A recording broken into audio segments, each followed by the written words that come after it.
and welcome back to my YouTube channel. I'm Moturaya Adebola. You can call me Modibola for short. If this is your first time coming to this channel, I'd like to say welcome, welcome, welcome. And if you are a returning subscriber, thank you so much for clicking on that button.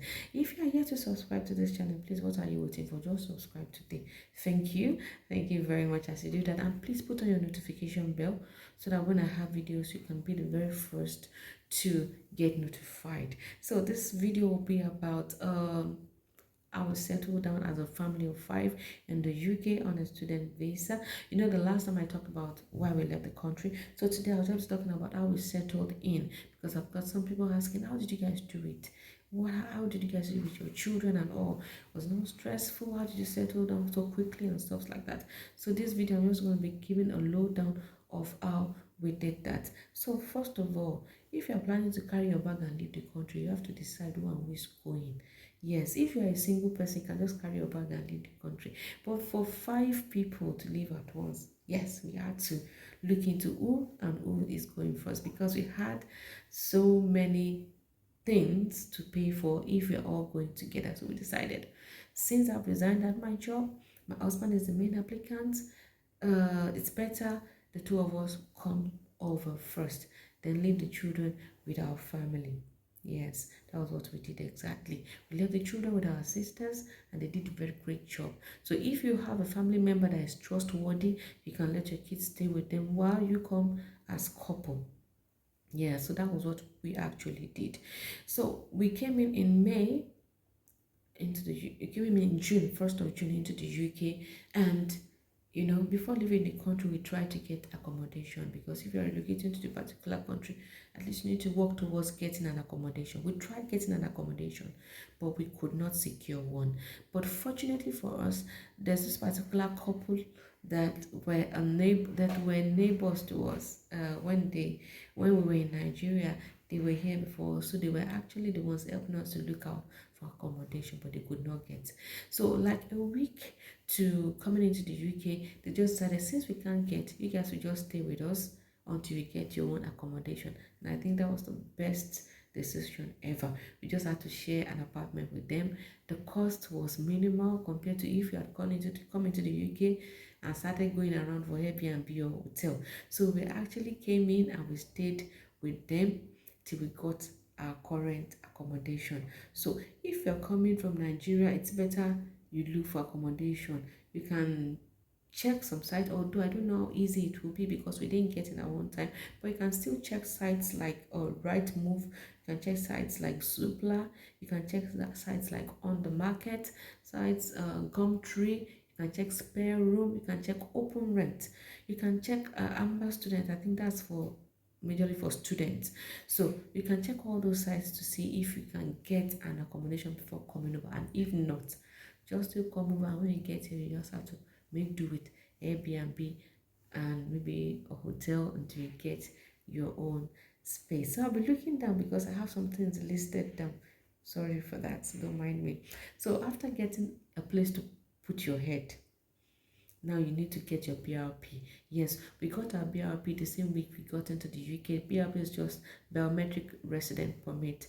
It's like an ID for immigrants. So we got our own BRP the same week we got in, and you get that's about when you also get yours. So the address of where you get your BRP, the post office address would have been included in the packet that came with your international passport and your visa. So you already have the address there. You get your BRP from there, and after that, I would say you try open an account online. You open the Monzo account because this place is not totally cashless, but most of transactions are done by cash, and you also need, you know, that bank statement to register from some other things. So that was why we actually opened an online account. So try and open an online account so that you can, you know, be able to do your transaction as easy as you want.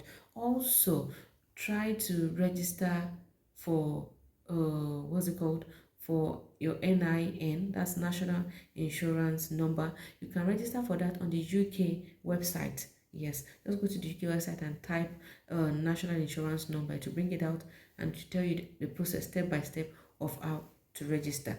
After doing that, I would also say that if you are people like us, that you don't have so much on you, that you know that within the shortest period of time that your cash will run out, I think the best thing for you to do is to get your DBS registered, DBS checked. DBS is just disclosure barring service. It's a check that is done to see if you have a criminal history, if you've been convicted of one thing or the other. So, because some employers will ask for that, most especially in the health sector, in the education sector. I don't know if they ask in other firms, but they will ask for that if you're going to be applying for jobs. And so, to do this, you can check also the UK website to see companies that will help you to do these checks. Luckily for us, we just got a contact from the couple we're staying with, and the guy and the agency actually helped us out with that, and we got it out in no time. So do your DBS check so that you'll be able to start applying for job and be able to, you know, be ahead of everything. Although there are some organizations that will do the DBS check for you for free on their own. But the reason why we just had to go ahead and do ours was that we don't want it to push the job, the job application process too long, because by the time you get there, they'll say, okay, we'll do DBS first and stuff like that. So we just did it the same week we came in, we did the DBS check, and we're ready to start applying. So like I said, you can get check on the UK website, you get somewhere to do the DBS. So after doing your DBS, you've gotten a month, you've gotten an account, you've gotten your BRP, you've applied for your NIN. The next thing is to apply for a job, especially as a dependent. Yeah, the dependent needs to apply for a job. Since you guys are, maybe you're in the country on a student visa, the dependent will work. So the dependent should start applying for jobs. Start applying for your dream jobs. Start applying for your dream jobs. You can apply for jobs on Indeed. You can apply for job on CV Library. You can get job adverts on Total Jobs, Job Career, all those sites. Just start applying for jobs on them. And I also say that probably the main applicant can also apply to agencies, because that's actually what we ended up doing. We both applied to agencies too, but we're also applying for a permanent kind of permanent job. So because agencies might come through sooner. So the agency jobs might come up sooner, so you'll be able to sort your bills quickly. So for the agency, agencies are just all over the places. You can have agencies that has to do with healthcare, that has to do with education and all. Just type on the internet, agencies around me, job agencies around me. You will see lots of them. Register with them so that at least you can start doing one or two things even before you get a permanent job, or maybe a job or your dream job or stuff like that. So after doing that, you also need to register with a GP. Yes, we need to register with an hospital around you. So so far you've gotten your accommodation, you can apply for get registered in an hospital. So after getting registered in an hospital, you guys have started working, things are okay, then you can call for your children.